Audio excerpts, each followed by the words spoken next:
Aujourd'hui, je voulais vous parler des bases pour le teint que j'ai testé depuis que je commence à me maquiller.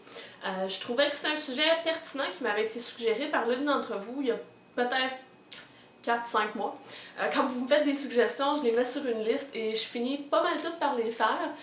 Simplement, ça peut prendre du temps parce qu'il y a d'autres choses qui viennent et tout ça, donc faut pas désespérer entre guillemets quand vous me faites des suggestions. Je viens toujours qu'à en parler. Donc le premier volet que je vais faire, c'est de vous parler des bases pour le teint et je ferai une autre vidéo différente pour les bases pour les yeux. On va faire un petit préambule avant de parler des bases que j'ai essayées, que j'ai testées dans ma vie. Un petit préambule, c'est un peu pour dire l'utilité d'une base. En fait, une base, techniquement, théoriquement, selon ce que les fabricants vont indiquer, une base va venir unifier le grain de la peau, donc va venir combler légèrement les pores, les ridules, tout ça. Va venir aussi souvent corriger, donc va contenir des éléments réflecteurs dans la composition et vont venir par exemple corriger certaines rougeurs, des choses comme ça. Ça va aussi normalement venir prolonger la tenue du maquillage qu'on va mettre par-dessus et ça va venir aussi illuminer, tout dépendant les sortes. Donc, tout ça c'est bien beau, mais concrètement, c'est pas toutes les bases qui ont vraiment un effet. C'est pas non plus une obligation d'en mettre une avant de mettre vos produits pour le teint. Si vous avez déjà une peau qui est très bien hydratée, qui est en santé, tout ça, vous n'avez peut-être pas nécessairement besoin de mettre justement une base. Une base va être beaucoup utile pour les personnes qui vont avoir une peau grasse, qui vont vouloir la matifier justement, qu'elle reste mat tout au cours de la journée. Donc il y a beaucoup de bases qui vont justement contenir des ingrédients pour qu'elles soient matifiantes, un peu plus asséchantes, pour que le maquillage tienne plus longtemps. Donc je vois une utilité plus grande dans ces cas-là. À l'inverse, quand on a une peau sèche, si on met un produit pour le teint et que la peau, malgré l'hydratant, ne l'est pas assez justement hydratée, mais en ayant une base qui va continuer cette hydratation-là, ben, ça peut venir aider à ne pas avoir des plaques de peau sèche, puis tout ça au fil de la journée. Et par le fait même aussi prolonger la tenue du maquillage. Donc comme je disais, c'est pas obligatoire, mais ça peut être super intéressant de travailler avec. Et ce qui est bien, c'est que les compagnies ont fait, comme Smashbox, ils ont tellement de sortes de bases, je trouve ça génial. En fait, Smashbox, ils en ont de différentes couleurs pour venir corriger. Donc, ils en ont une verte pour corriger les rougeurs, ils en ont une abricot pour venir enluminer. Donc, ils sont vraiment allés chercher, il y a une très grande gamme dans Smashbox qui est super intéressante pour des besoins ciblés. Donc, allez-y avec une base qui va justement bien fonctionner pour ce que vous avez de besoin. C'est pas un one size fit all, c'est selon vos besoins puis tout ça. Enchaînons après tout ce blabla sur les bases que j'ai testées jusqu'à présent dans ma vie. Donc pour le teint, j'ai commencé à employer ça parce que moi, quand je me maquille la semaine, je mets une poudre en fait sur les ongles qui sont rouges et pour venir justement contrecarrer et avoir une certaine couvrance sans nécessairement avoir à mettre du fond de teint ou un hydratant teinté, tout ça. Et je trouvais que la poudre tenait pas très longtemps, donc j'avais envie d'avoir quelque chose qui allait prolonger la tenue de ma poudre. Et la base qui m'a été conseillée à ce moment-là, c'est il y a au moins 2 ans, c'était la base de Smashbox, qui est une base comme ça ici, transparente, qui va venir, elle a un fini un peu comme, elle contient je pense du silicone à l'intérieur, ce qui fait en sorte que on va vraiment avoir une belle douceur pour affiner le grain de la peau puis tout ça. Ça a permis d'augmenter, oui, la durée de ma peau, de tout ça, mais je trouve qu'elle a son plein potentiel lorsqu'on va vraiment mettre un fond de teint par-dessus parce que...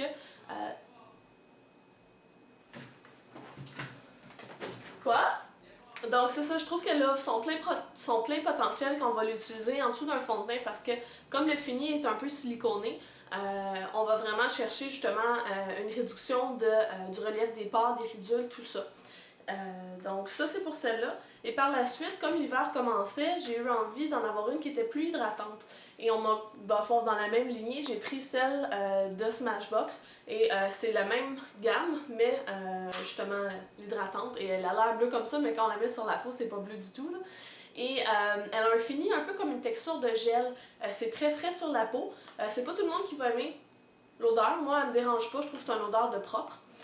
Cependant, elle n'a pas du tout le même fini que celle-ci. Elle a un fini, elle ne donne pas cette impression-là de douceur et de peau, c'est pas huileux, mais c'est comme un fini très soyeux. On retrouve pas ça avec celle-là.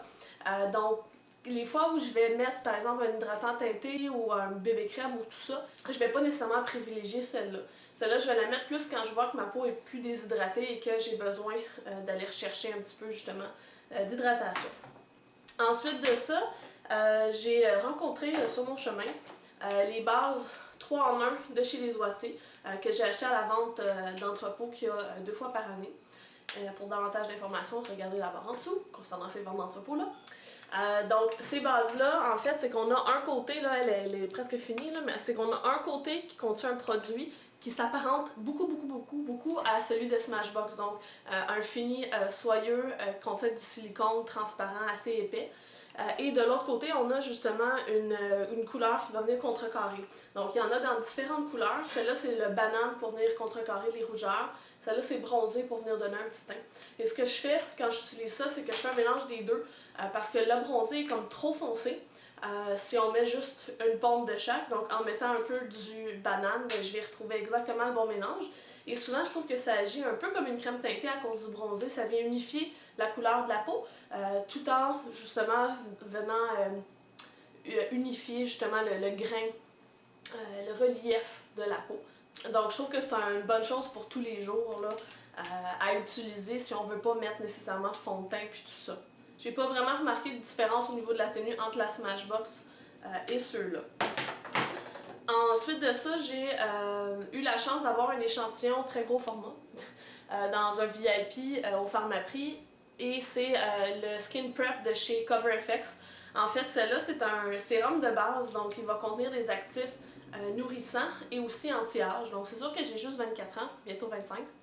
Mais c'est juste, je suis pas non plus là, avec plein de ridules puis tout ça, mais je me dis que si je peux avoir des actifs nourrissants pour ma peau, ben c'est pas négatif. Donc celle-là, je vais la mettre au moment où j'ai la peau fatiguée, puis que bon, mettons, je suis sortie la veille, je me suis couchée tard et que le lendemain j'ai besoin d'avoir une peau plus de pep puis que j'ai l'impression que ma peau manque de vitalité, ben c'est ça que je vais utiliser. Donc, même en hiver aussi, quand c'est plus sec au niveau de la peau puis tout ça, c'est celle-là que je vais utiliser. Finalement, il y a celle-là ici de Skin Chemist qui est exactement le même fini que pour la Smashbox régulière. Je l'aime beaucoup, c'est elle que j'utilise quand je fais mes tutoriels avant de me maquiller, quand je fais mon teint avec une bébé crème, avec la bébé crème de Smashbox justement. Et je trouve qu'elle unifie bien, elle est encore plus, je trouve, comblante que les autres. Au niveau de la tenue, j'ai pas non plus remarqué une différence avec les autres, mais c'est elle vers laquelle je me tourne ces temps-ci. Mais encore là, la Smashbox fait tout aussi bien le travail, surtout que celle-là, elle est assez dispendieuse. J'ai réussi à avoir un coupon que je vais mettre dans la barre d'infos sur leur site internet pour que ça vous revienne moins cher. Le coupon, je pense que c'est 50%, c'est un peu fou. Là. Mais sinon, il y a Smashbox qui est aussi un prix qui est quand même élevé quand on compare avec d'autres produits, mais qui est moins cher quand même que la Skin Chemist. Une que je vais essayer aussi, que j'ai vue dans plusieurs vidéos, mais entre autres celui de N Guerrero 19, c'est celle de Tarte, la Poreless. Je ne sais pas exactement du nom de la base en tant que telle, mais elle a l'air d'être vraiment très bien pour justement unifier les pores dilatés comme j'ai ici, puis tout ça, pour mettre en dessous des bébés crèmes, puis tout ça. Donc, quand je vais avoir terminé avec ce tube-là, ben, c'est vers la tarte que je vais me diriger. Donc, si je fais un résumé rapide, si ce que vous recherchez, c'est de venir unifier le grain de votre peau pour pouvoir mettre par la suite un fond de teint puis tout ça, allez vers une base qui va être plus épaisse en consistance, qui va être plus siliconée. Si vous recherchez plus un effet nourrissant, tout ça, vous pouvez aller vers des trucs plus fluides, des sérums, tout ça. Moi, je vous dirais qu'en ce moment, ils font comme pas tout le même travail, donc je peux pas dire qu'il y en a une qui gagne par-dessus tous les qui gagnent haut la main parce que je les utilise pas justement pour la même fonction, ça dépend des situations. Donc je trouve ça fun de pouvoir alterner aussi, comme ça la peau s'habitue pas à un même produit. Donc voilà, j'espère que cette vidéo-là va vous avoir été utile et va vous avoir permis de connaître certains produits et de peut-être mieux vous diriger vers ce que vous souhaitez avoir. Je vais mettre les noms de chacune des bases dans la barre d'informations, vous pouvez aller voir. Je vous invite aussi à laisser des commentaires pour vos suggestions par rapport aux bases, en inscrivant aussi votre type de peau. Parce que moi, j'ai une peau normale à sèche, donc les bases que moi j'aime ne fonctionneront peut-être pas pour quelqu'un qui a une peau grasse, qui a besoin de quelque chose de très matifiant, quasiment asséchant. Donc c'est important quand vous laissez votre commentaire de... La base tirage VPS a été mise à jour. Merci. Donc, c'est important d'inscrire là, votre type de peau pour qu'on puisse savoir vers quoi se diriger. Donc, sur ça, je vous souhaite une bonne fin de journée, puis on se voit dans la prochaine vidéo. Bye les filles!